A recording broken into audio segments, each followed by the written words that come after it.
poppin', you guys? Welcome back to another banger. It's your girl Nina in the flesh. If you're not subscribed to my channel, make sure you are subscribed so that you don't miss anything.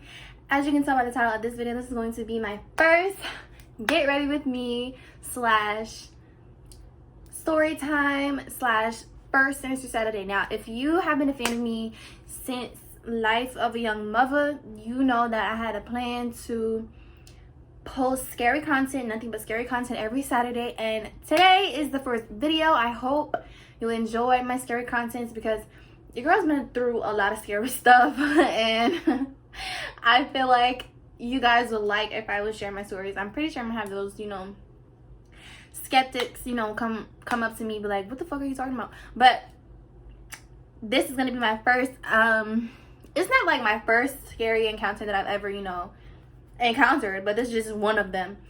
So without further ado, let's go ahead and get into this video. I'm gonna keep this as raw as possible, but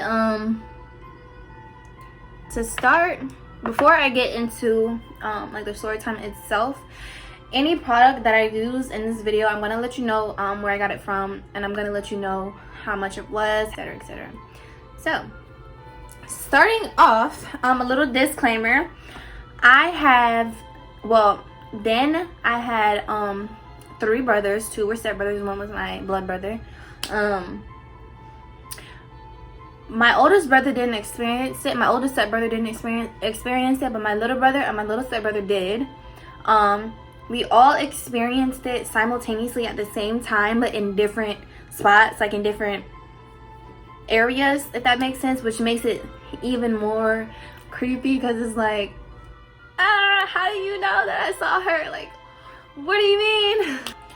To start off this video, oh, I need a mirror. Get the mirror.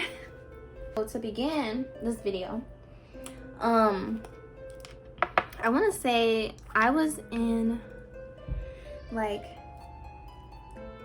I don't know if I can hear Sanaa in the back room, but she's calling me. But I want to say I was in maybe 6th or 7th grade when this happened. I remember we had just got off the bus, and the way that my apartment complex was set up at the time, in the front of the neighborhood is where you got dropped off, and then all the kids would have to go up the hill because there was a hill that you had to go up, and all the apartment buildings was there. So we had got off the bus, and my 2 brothers that I told you guys about had ran ahead of me, because that was also the same day that my best friend China at the time, she had a birthday party that we were supposed to get ready for it right when we got off the bus. So we like I said, we got off the bus, and I continued, walking like a normal person up to my house. Now, I want to say when I got about halfway up to like the hill, to the right of me is because we have a lake. We had a lake in the complex, so to the right of me was like a little stream that was connected to the lake, and I noticed that when I looked down, like at the stream, like how I usually do, I saw a pair of little girl shoes down there, some pink shoes. It looked like they belonged to maybe like a 6 or 7-year-old, I don't know, but yeah. And I noticed it, and I was like, I was feeling really eerie at the time, like almost like a dreadful feeling, and I was like, why? Like I just remember like thinking like, I hope nobody fell, or you know what I mean, I hope that person's okay, like they left their shoes down there. And it's it's a pair of shoes, so it's like whoever left their shoes down there was barefoot, because your shoes are in the middle of the water, like the hell. So I remember thinking like, damn, let me hurry up, let me get up this hill, because I'm starting to get like anxious. So I start speeding up, and I look to my right again, and there's a little girl walking by the side of me, and she was looking down at the ground. And I remember she looked like she had just got finished swimming, like but the crazy part was the little girl, she looked like a little brown girl. Like, she was tan, and she had, but she was, you can tell that she was tan, but she was pale as hell. Like, she was super, super pale. Her skin was pale, her legs were pale, everything was pale. But she had on this white dress, and the white dress had holes in it. Like, it was like dirty and dingy and not white, of course. And I remember talking to her. I was like, hey, are you okay? And at first, I don't think she, well, I don't know what she was doing, but at first she didn't answer me. And I was like, hey, like, are you okay? I see you're like dripping water, like, do you need help? And then when she looked at me, bro, she looked at me, this girl, her whole face is just like pale and wrinkly, like she'd been laying in the bathtub forever. Like your eye socket and your eye, her whole shit was black. Like they look like portals or something. And I remember like looking at her, and she was looking at me, and I can see like the little blue veins in her face and stuff. And then she just ran up the hill, like she just took off. And I'm like standing there like in shock, like, bro, okay. Continued walking up the hill, and I got to my apartment building, which was the same building that my best friend was living in. And I get up, well, I'm walking to the stairs, and I remember I remember before I was approaching the stairs, I saw a distinctive bright red Jeep that I've never seen before. Out of the years that I lived there, there was this bright red Jeep sitting in front of my building. And I'm like, well, I don't know anybody that's moved in, because like I said, I've been there for years, and usually we're really good with telling when somebody's about to move in, or let's hear a show. But yeah, usually we know when somebody's moving in. So it was really strange to see that car sitting there. And mind you, I saw this car before I approached the stairs. Like I said, it was really bright and red. So when I started approaching the car, I noticed that there were two women sitting in the front seats. And they weren't looking at each other. They were just like looking ahead. And the way that the car was sitting, it's like my apartment complex. When you come up the hill, to the left of the hill is my apartment building. And in the middle of the hill is another apartment building. To the right of the hill is another apartment building. So my apartment building's over here. And now I'm walking up the hill, and of course I'm going to take that left to walk to my building. And right there, when I took that left, is when I noticed the car. So I'm walking up on the car. Now the car was facing my building, so I can only see like the side of one lady's face. And for some odd reason, I could see the other lady sitting on the other side, but it was like really hard. I just knew there was somebody sitting on the other side. So I started approaching the car, and I looked in the car. And the women looked just like the little girl that I saw prior to walking up to the car. And I remember standing there looking at them, and they were looking back at me, but they didn't have no eyes. Their face was the same. They were dripping water. Like, I'm like, the hell? The government released the zombies already? I'm not ready for this. I was not made for this. I'm not ready to fight no zombies yet. I was terrified. I was like, oh, I'm gonna die. It's official. I'm gonna die. These women are not gonna stop following me. It's over. I'm gonna die. I just walked upstairs and went in the house to get ready for my friend's party. And the women didn't say nothing to me. They just followed me with their eyes. Like, when I walked past the car, walked upstairs, all that. So I get to my house, like I get upstairs, and my younger stepbrother was in his room crying. And I'm like, well, I just saw him and he was perfectly fine. Like, he was happy, he was smiling, so why is he crying? So I went in his room, closed the door, and I asked him what the problem was. And at first he didn't want to tell me. Like, he was like, it's nothing, I'm gonna be okay, it's okay. I'm like, well, I still want to know what's going on with you. Like, why are you crying? You were just fine. We're gonna go to China's party, like, we're gonna have a good time. What are you crying for? So my eyebrows look so thick, but y'all just wait. Y'all just wait. Yeah, so I was like, you know, just tell me what the problem is and hopefully I can help you out with that. How about this man tells me the exact same story I'm telling y'all. Like, the whole, he walked past the red Jeep and there were two women in it with black holes for eyes and a veiny face just staring at him. And I'm like, wow, this is happening. Like, this is real. Like, this is, I was not losing my mind. So I'm like, you know, trying to get him to tell me what the women look like, because at the time he didn't tell me that that's who the women were. And I was like, can you describe them? Like, do you know what they look like? And he described those women to a T. The veins, the hair dripping, all of that. And I'm just like, oh my God. And I ended up telling him my story and what happened to me just now. But the crazy thing was, we were going through it. We were seeing these women at the same time. We didn't come to that conclusion until after I told him my side.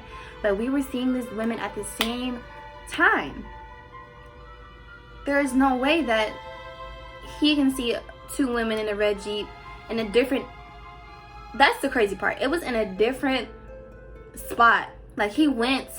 Like I said, when you go up the hill, there's a building here, there's a building in the middle, and the building on the right. He went to the building on the right. Like, he took that way to get around and come to my building.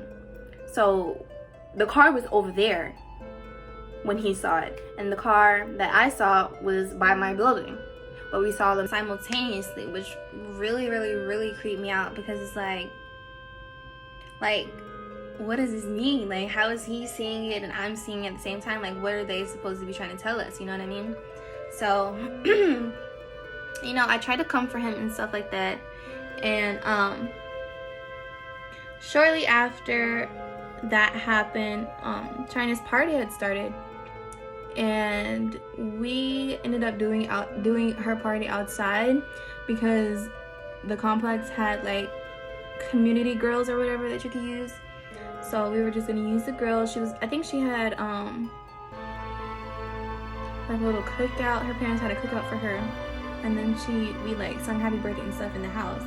So, you know, we're all ready to go and have fun at this party. We get downstairs and we start like hanging out with our friends and stuff like that. And China's mom asked me to go in the house to grab a few condiments. So I'm like, okay, sure. Now, before I finish the story, I've been to China's house plenty of times, and her house, I can honestly truly say that it's like haunted as hell. Like, there's been times where like I could be like at her house and feel like a male presence, or like an aggressive presence, which makes me believe that it's male, because only men are aggressive. So yeah, her house is like super creepy and super haunted. I believe so, at least. They think so too. I'm pretty sure they do. But yeah, she asked me to go and get some of the condiments out of the house. So I was like, okay. She said they were in the fridge. And to grab, you know, she told me what to grab. So I was like, okay, I'm gonna go in there real quick. I'm gonna come back out. So I'm walking up to the house. I get to the house. When I first walk into her apartment, to the right is the kitchen, and sitting like smack in front of, well, in the middle of the counter was a really tall vase with flowers in it, right?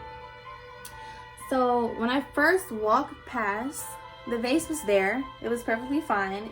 It wasn't broken.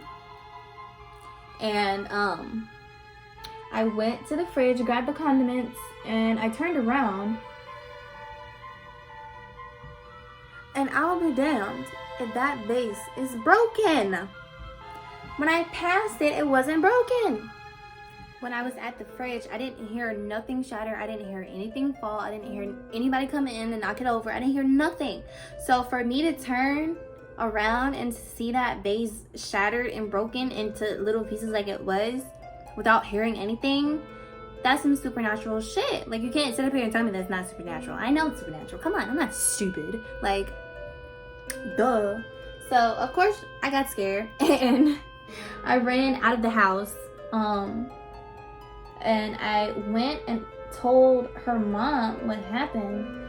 And I mean, at this time I knew that her house was relatively haunted, but I didn't know how serious it had gotten. So yeah, I told her mom, and she was like, oh, stuff like that happens all the time. Like, she just, I'm sorry, what do you mean? Stuff like this happens all the time. I'm not used to this. Like, what do you mean this happens all the time? And she was like, somebody had died in her house. I wasn't sure if it was an old man or if it was an old couple, but I want to say it was a couple. I think it was an old couple. Which, by the way, that ties into a whole nother scary video that I want to share with you guys, but I'm not gonna say it, or I'm not gonna share it today. But if you enjoy this first Sinister Saturday video, I would be more than happy to do a story time in that video. But anyways, back to the story that I'm doing now. Yeah, I told her about it. She was like, oh yeah, that happens all the time. Somebody passed away at my house. And I was like, well, do you think that, you know, spirits travel, even though they're tied to that house? And she was like, well, why do you ask? And that's when I told her that my brother and I had experienced that day. And I kid you not, bruh, this woman told me that years prior, I believe it was my best friend China and her little brother that went through it, but she said they had came to her and was like, they saw the same women in the house, like in the apartment, like in their establishment, like years before I met them. So I'm like, what's going on? Like, there's no way that y'all see these women, or y'all have seen these women before, and my brother and I saw these women, and y'all didn't even know us when y'all saw these women. Like, what do you, like, at this point, I'm just like confused. I'm kind of overwhelmed. I'm a little distraught because I'm afraid that these people are like demons or something. Like, it was just really creepy and nerve-wracking. And I'm sorry, I don't mean to jump in here, but if my camera keeps moving, I've been having troubles filming this video this entire video. I've never had this many problems trying to film any video, and it's really, really, really getting on my nerves.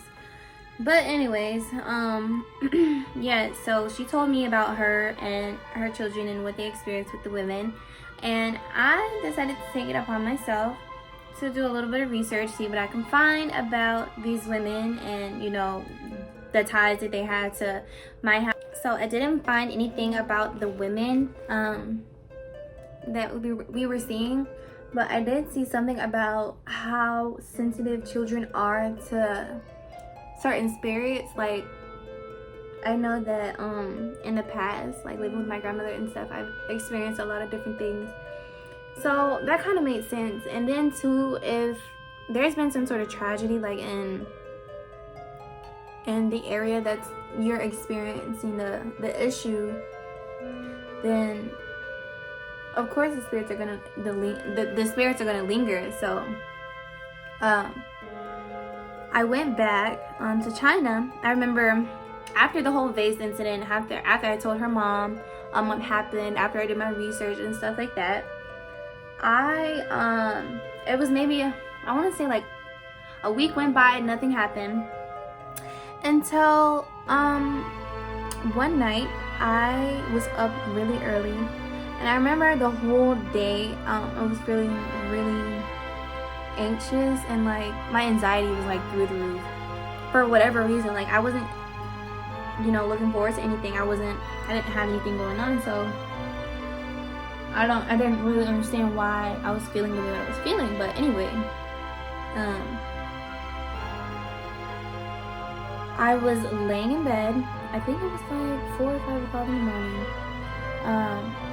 And I was laying in bed and I was watching TV, and I had a green cup sitting in front of my television. It had a liquid in it, but not a lot. So if the cup were to move, or if I were to go pick up the cup, it'll be easy. So I was watching TV, and then I don't know if you guys know like the style that I'm trying to explain here, but I wasn't paying attention to the cup. I was watching TV, and I heard the cup move a little bit across my desk. The desk that I had was wooden, and the cup that I had was plastic. So if you rub like an empty cup across the surface, it's gonna make a noise. It's some sort of noise.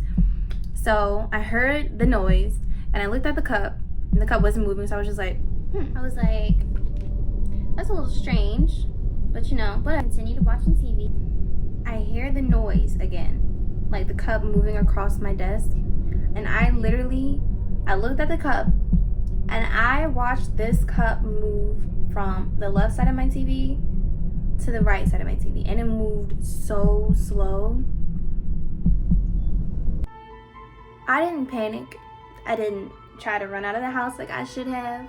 I didn't pack my things and try to move out like I should have.